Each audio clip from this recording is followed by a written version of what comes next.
अवतार आप देखोगे। भागवत अब ब्रज में जो मुरली बजाता था वो कृष्ण ब्रज में रह गया। दुनिया को मुरली पर नचाने वाला ब्रज में मां की गोद में रह गया। अब वही कृष्ण चक्र उठा रहा है, सुदर्शन चक्र। ये जगह जगह की महिमा थी। जिस ब्रज में वो नाचे छचियावर छाछ पर, और जिस ब्रज में उन्होंने केवल मीठी तान दुनिया को सुनाई, आज वो मुरलीधारी चक्रधारी कैसे बन गया। धर्म क्षेत्र है कुरुक्षेत्र, सविवेताम युत्सव, पांडवाश्रे माम का पांडवाश्रे, किम कुर्वत संजय, किम कुर्वत संजय। यस्य मरण मातिरे, जन्मे मरण संसारन, विमोचते विष्णु प्रभु, श्री चरण में नमस्कृतम, श्री चरण में नमस्कृतम। अबीचे धृतराष्ट्र पुत्र, द्रोणाभिस्मके भीष्मे, कर्णाननं परम अभिपिबामम मृत देवनम। आइए बढ़ते हैं। भगवान ने सेनापति अक्रूर को कुंती के पास भेजा। इन्हें पता चला कि तेरी एक बुआ और है। सुनंदा तो नंद बाबा की बहन थी, सुनंदा को ही जानते थे। लेकिन जब अपने कुल इन्होंने चंद्रवंश को प्रस्तुत किया, प्रकाशित किया, तो वसुदेव जी से पता चला कि उनकी बहन भी है कुंती। पता किया कि बाबा कभी आते जाते नहीं है बुआ के यहाँ, तो पता किया नहीं, वसुदेव जी कभी नहीं गए। भगवान दया के सागर थे। आज उन्होंने सेनापति अक्रूर को भेजा और अक्रूर से कहा कि देख करके आओ मेरी बुआ कुशल मंगल तो है ना। यहाँ अक्रूर गए, बुआ कुंती को प्रणाम किया। आज बुआ कुंती के मायके से कोई आया है।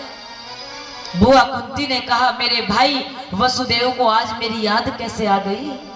तो अक्रूर ने एक ही बात कही, कुंती वसुदेव को आपकी याद नहीं आई, वसुदेव कृष्ण ने आपको याद किया है। अच्छा मेरे भतीजे ने आपको भेजा है, कैसा है मेरा भतीजा?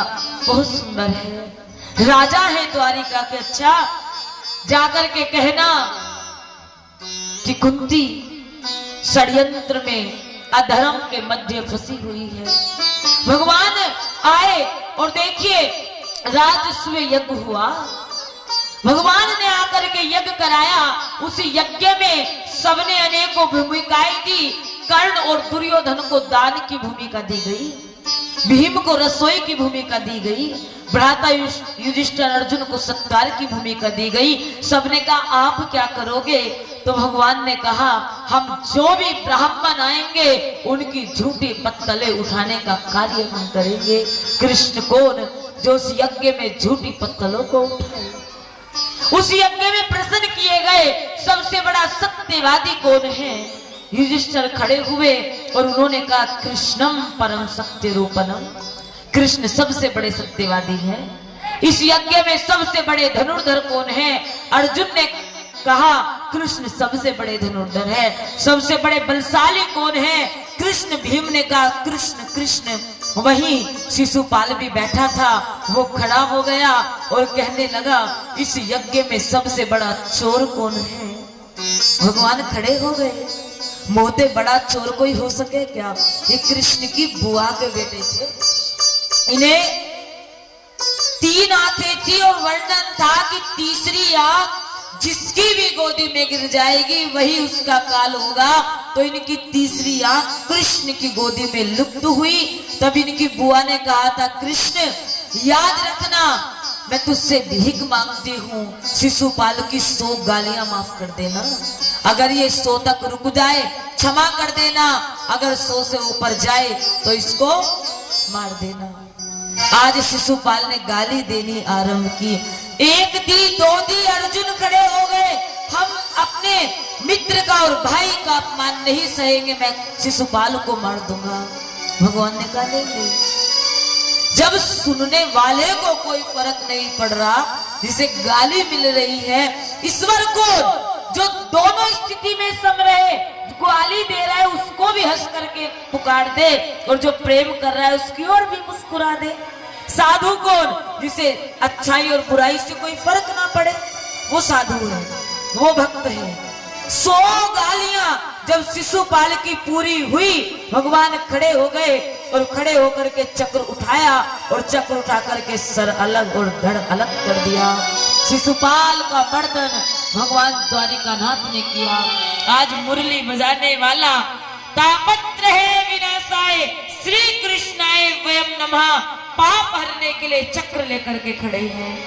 रक्त की धारा बही, कोई वहां दौड़ा, कोई यहाँ दौड़ा। उस समय द्रौपदी ने यज्ञ में नई साड़ी पहनी थी, फाड़ दिया साड़ी का पल्लू और भगवान को अर्पण कर गई। जब चोट उंगली में श्याम तेरे लगी, रक्त बहने लगा, दर्द होने लगा, उस समय बांधा साड़ी को तेरी चोट से।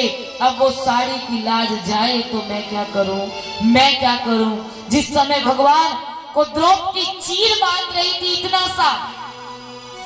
इतना अर्पण किया और भगवान ने करोड़ों साड़ियां पहनाई, तो भगवान ने एक ही बात कही थी, द्रौपदी अगर तेरे जीवन में कभी वस्त्र की कमी आए तो इस इतने से बड़े वस्त्र की जगह एक नहीं करोड़ों साड़ियां अपनी बहन के लिए अर्पण कर दूंगा। आज वो समय आया, धूत कीड़ा के पासे खेले गए, सर्वस्व दांव पर लग गया, द्रौपदी को लाया गया। और दुर्योधन ने कहा ये वही स्त्री है ना जिसने अपने स्वयंवर के समय सूर्यवंशी कर्ण को सुपुत्र कहकर के उच्चारण किया था। अरे जो 5 पतियों की पत्नी हो उसका क्या मान, क्या अपमान। दुशासन देखता क्या है, तू तो बहुत बलशाली है, वस्त्रहीन कर दिया जाए। आस लुटी विश्वास लुटा, टूटे सब आधार सहारे, और चारों ओर से हार गई, अंत में आई कृष्ण के द्वारे, अंत में आई कृष्ण के द्वारे। हे कृष्ण, हे कृष्ण, खींचत खींचत हार गया, लगा गई शक्ति सारी है, पर ये पता नहीं चला नारी है कि नारी बिच सारी है। ना वो नारी है ना वो सारी है, वो तो नाचता हुआ सिर पर सिर बांके बिहारी है, सिर पर सिर बांके बिहारी है। ये द्रौपदी का चरित्र है जिसे निखार करके भागवत ने रख दिया। आइए, द्रौपदी एक बार 5 वर्ष की थी, ये सखियों के साथ वन में खेल रही थी। खेलते खेलते प्यास लगी, ये एक नदी के पास पहुंची। वहां एक ऋषि थे और ऋषि स्नान कर रहे थे। जैसे ऋषि बाहर आने वाले थे, उनका कटी वस्त्र जो जंघा का वस्त्र था वो झाड़ियों में इलझ करके तन से हट गया। ऋषि को बड़ी शर्म आई, वो नदी में खड़े रहे, घंटों हो गए। द्रौपदी ने सोचा कि महाराज को वस्त्र की जरूरत है। द्रौपदी ने अपना जो दुपट्टा था, चुनरी थी, वो ली और साधु के पास जल में छोड़ दी। साधु ने उस द्रौपदी की चुन्नी का वस्त्र का कटी वस्त्र बनाया, जंघा वस्त्र बनाया, बाहर आए और एक ही बात कही, द्रौपदी याद रखना, आज जैसे तूने साधु की लाज बचाई है ना अपने दुपट्टे से, तेरे जीवन में एक दिन तुझे वस्त्र पहनाने के लिए स्वयं भगवान अवतार लेंगे। ये मेरा वरदान है तुझे। आज वही साधु का वरदान भी सामने आया कि जैसे तूने साधु की लाज रखी, भरी सभा में जब तेरी लाज जाएगी, तेरे लिए भगवान वस्त्र अवतार लेंगे। आइए, वो द्रौपदी भगवान को पुकार रही है।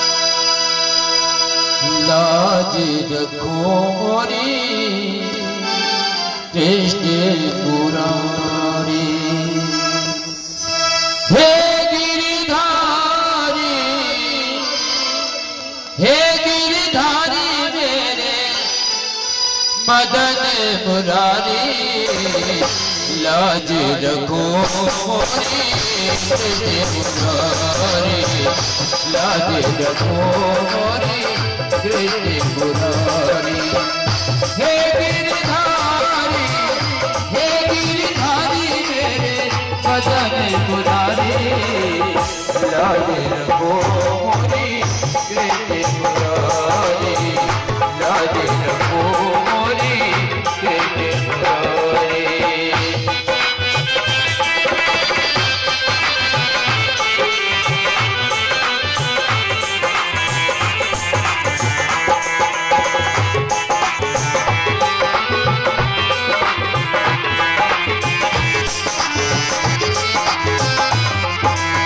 और कहती है द्रौपदी, मैं समझी थी एक है अंधा, मैं समझी थी एक है अंधा, मैं समझी थी एक है अंधा, मैं समझी थी एक है अंधा, अंधी है यहाँ सभा ये सारी, लागे रखो मोरी कृष्ण मुरारी, लागे रखो मोरी कृष्ण मुरारी।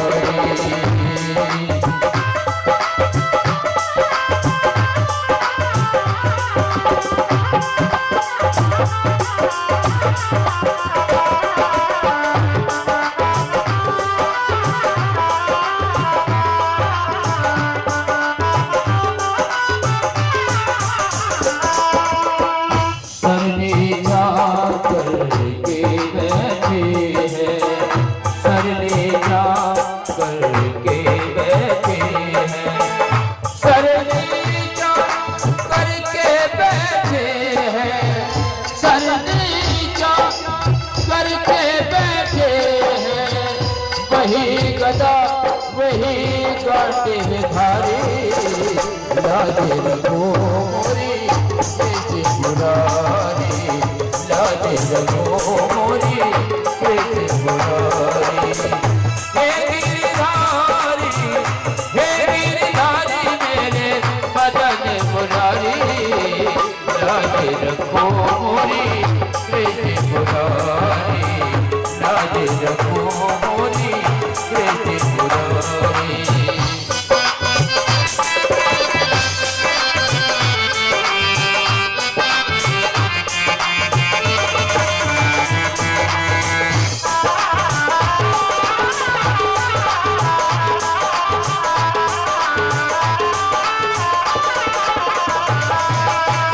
खुद को जो कहता था बलशाली, खुद को जो कहता था बलशाली, खुद को जो कहता बलशाली, खुद को जो कहता बलशाली, भीज रहा वो अबला की साड़ी, लाज रखो मोरी कृष्ण मुरारी, लाज रखो मोरी कृष्ण मुरारी, लाज रखो मोरी, लाज रखो मोरी, लाज रखो मोरी, लाज रखो, लाज रखो मोरी, लाज रखो मोरी, लाज रखो मोरी, लाज रखो, लाज रखो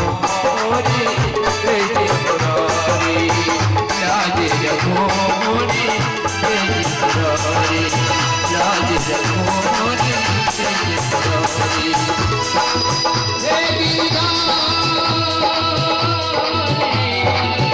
मदन मुरारी, लाज रखो मोरी कृष्ण मुरारी, लाज रखो मोरी कृष्ण मुरारी, लाज रखो, लाज रखो, लाज रखो,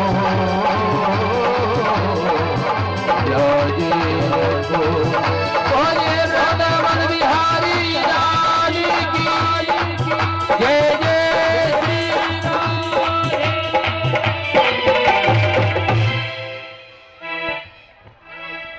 श्री शुकुवा सुखदेव जी परीक्षित को उनके कुल का वृतांत सुना रहे हैं।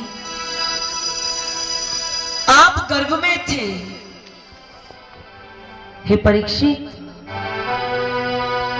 आखिरकार भगवान श्री कृष्ण ने यहाँ वस्त्र अवतार लिया और द्रौपदी की रक्षा के लिए दौड़े। अज्ञातवास लाक्ष्य ग्रह की अग्नि क्या क्या नहीं झेलना पड़ा।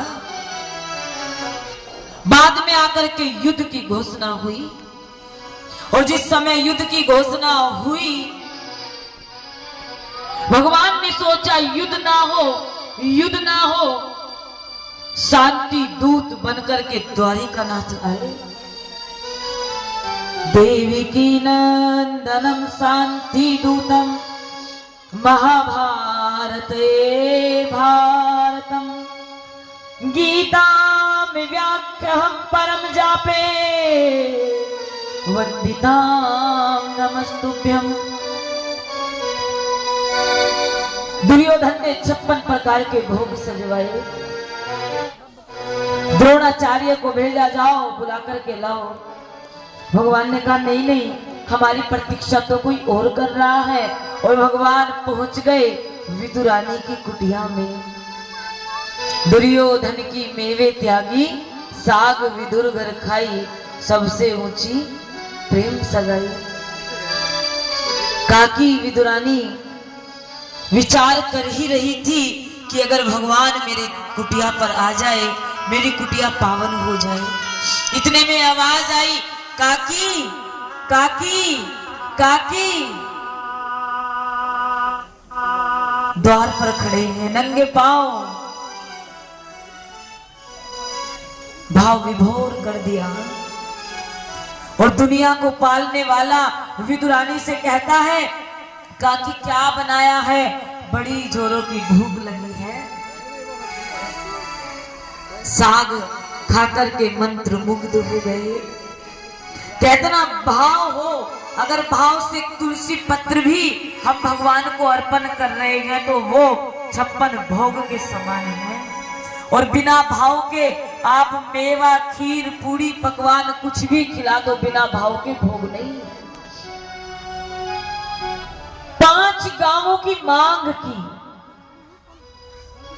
सोनीपत, पानीपत, बागपत, सहपत और बरनावा, ये 5 गांव भगवान ने उस सभा में मांगे। पांडवों के लिए ज्ञान दिया दुर्योधन को कि दुर्योधन 5 गांव धर्म के लिए मांगता हूं। हस्तिनापुर, इंद्रप्रस्थ, जो चाहे वो रख लो। इन 5 गांवों की याचना भगवान करते हैं। दुर्योधन ने कहा, ग्वाले सुन, तू 5 गांवों की याचना करता है, एक सुई के नोक के बराबर भी बिना युद्ध के पांडवों को जगह नहीं मिलेगी। भगवान ने कहा तो दुर्योधन कान खोल ले, अगर युद्ध हुआ तेरा सब होगा और उस सौ पर तेरी मां शिव भक्त गांधारी विलाप कर रही होगी। जिस समय भगवान ने कहा, दुर्योधन ने कहा, अरे देखते क्या हो तू तो, इस ग्वाले की इतनी हिम्मत, पकड़ करके बंदी बना लो। जिस समय भगवान को बंदी बनाना चाहा, भगवान ने कहा, आ दुर्योधन मुझे बांध, आ दुर्योधन मुझे बांध। क्या समझा है तूने? अंबरों का थाल हूं मैं, शास्त्रियों का सार हूं मैं, ब्राह्मणों की गीता हूं मैं, वेदों का सार हूं मैं, सूर्य का प्रकाश हूं मैं, सूर्य वंशियों में राम हूं मैं, और शस्त्रधारियों का कृष्ण हूं मैं, चक्रधारियों में कृष्ण हूं मैं। आ दुर्योधन मुझे बांध। भगवान विराट रूप में प्रकट हो गए और दिखाने वाले को दिखा दिया कि मैं कौन हूं। पितामह जब भी नहीं समझ पाए, द्रोण तब भी नहीं समझ पाए। आखिरकार युद्ध की घोषणा हो गई। भगवान ने कह दिया, आ जाना द्वारिका और मांग लेना जो चाहिए। अर्जुन और दुर्योधन दोनों साथ द्वारिका पहुंचे। भगवान के चरणों में अर्जुन खड़े हैं, सिराने में दुर्योधन है।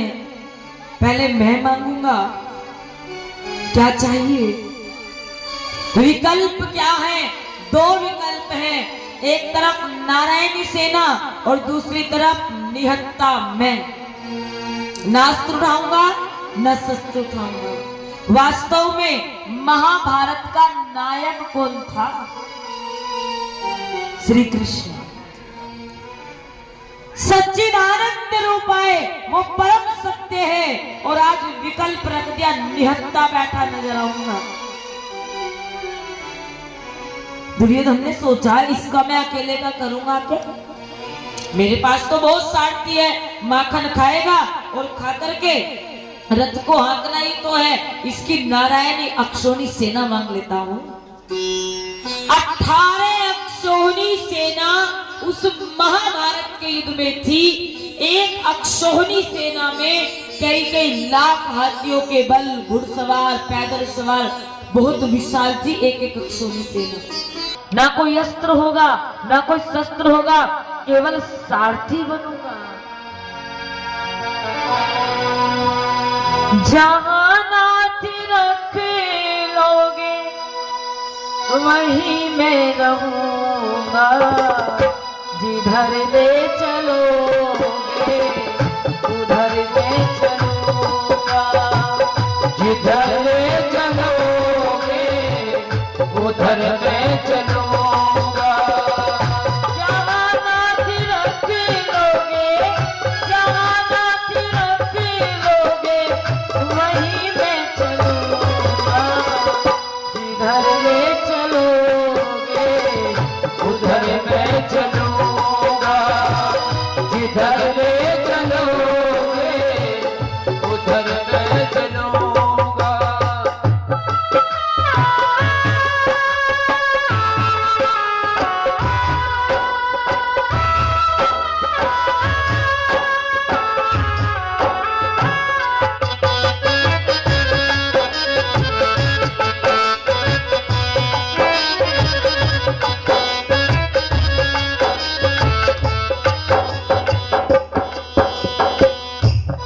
अर्जुन कहता है मुझे आप चाहिए, मैं नहीं जानता उस युद्ध का परिणाम क्या होगा। हे मधुसूदन, मैं नहीं जानता रथ किधर चलेगा, मैं नहीं जानता किसका वध करना है, बस जिधर हाँक लोगे उधर हक जाऊंगा, जिधर ले जाओगे उधर ले जाऊंगा, मुझे सिर्फ आप चाहिए। गीता एक ही ज्ञान देती है, जीवन में अगर अवसर मिले किसी के सारथी बन जाना, स्वार्थी कभी मत बनना। आज का इंसान स्वार्थी बन गया है, अगर अवसर मिले स्वार्थी ना बनना, किसी के सारथी बन जाना और उसके जीवन का मार्गदर्शन करने चले जाना। कुरुक्षेत्र की रणभूमि छट गई, कर्ण जैसा सूर्यवंशी दान दे रहा है। उन्होंने कवच नहीं, कुंडल नहीं, उन्होंने तो अपने कृष्ण को प्राण दान में दे दिए थे। दधीची कर्ण जैसे हुए जहां दानी, देती उजाला गीता की वाणी। आइए चले उस कुरुक्षेत्र में, चले उस रणभूमि में, जहां ये ब्रज का ग्वाला बंसी नहीं चक्र लेकर के रथ पर बैठ गया। जिस समय ब्रज में पता चला कृष्ण युद्ध में गए हैं, यशोदा कहते मेरा लल्ला उस युद्ध में रथ हाँक रहा है। अरे ये तो बताओ उसने चक्र तो नहीं उठाया ना, वो तो दया का पात्र है, वो तो कृपा का पात्र है। आज वसुदेव देवकी कहते हैं क्या युद्ध आरंभ हो गया क्या? उस युद्ध का शंख बजा और जिस समय भगवान ने 5 जन्य नामक शंख में फूंक डाली, कुरुक्षेत्र की वरण भूमि धूलि में रमित हो गई। अक्षौहिणी सेना दौड़ने लगी। ये कैसी गाथा है, ये कैसा युद्ध है? भाई भाई का वध करने के लिए खड़ा है, सामने गुरु है, दादा है, मित्र है। दो पलड़े समा गए। आइए यहां अर्जुन ने भगवान से कहा नहीं प्रभु मैं युद्ध नहीं करूंगा, हमें 5 गांव भी नहीं चाहिए, हम वन में जाकर के भिक्षा याचन करके पेट भरेंगे, मैं इस राज्य के लिए अपने भाई का वध कर दूं। कुंती कर्ण के पास गई। वास्तव में कर्ण जैसा दानी इस भारत देश में कभी कभी अवतार लेता है। वो सूर्यवंशी, वो सूर्य का पुत्र। कुंती विलाप करती है और जब पता लगता है कि कुंती का पुत्र और मेरी माँ कुंती है तो कहते हैं माँ वचन मांग लो, कुंती कहती है मैं 5 पुत्रों की मां कहलाऊं। कर्ण कहते हैं मां मैं तुझे वचन देता हूं तू सदैव 5 पुत्रों की मां बनी रहेगी, लेकिन ये वचन नहीं दूंगा कि उसमें मैं तुझे मिलूं या तेरा अर्जुन तुझे प्राप्त हो। भ्राता भीम, युधिष्ठिर, नकुल, सहदेव, मैं प्रण देता हूं मां को इन चारों का बाल बाका ना होगा, लेकिन अंत में दोनों में से तुझे मिलेगा एक ही, वो तेरा भाग्य होगा। तू सूर्यवंशी कर्ण को पुत्र कहेगी या तू अर्जुन को पुत्र कहेगी, ये तेरा भाग्य होगा। अर्जुन शरण में आए, संजय को दिव्य दृष्टि प्रदान की गई।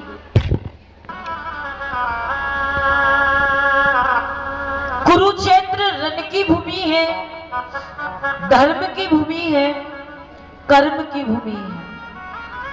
गीता एक ऐसा ज्ञान है जैसा ज्ञान आज तक इस भारत देश को नहीं मिला। गीता के ज्ञान के कारण ही इस देश को विश्व गुरु की उपाधि मिली। कृष्णम वंदे जगत गुरु, भगवान श्री कृष्ण को जगत के गुरु का एक प्रस्ताव दिया गया। गीता कोई किसी का लिखा हुआ उपनिषद नहीं है। गीता वो ज्ञान है, वो कर्म का गीत है जो भगवान ने कुरुक्षेत्र में गाया था। जब अर्जुन भटक गया, कर्मण्येवाधिकारस्ते, कर्म सबसे बड़ी पूजा है, लेकिन कर्म अच्छा हो। आइए गीता के कुछ श्लोकों का पाठ यहाँ होगा, बाकी जो शेष कथा है वो कल हम सभी रसवादन करेंगे। युद्ध की कुछ सीमाएं हैं वो भी कल सुनेंगे। युद्ध का जो शेष भाग है वो कल सुनेंगे।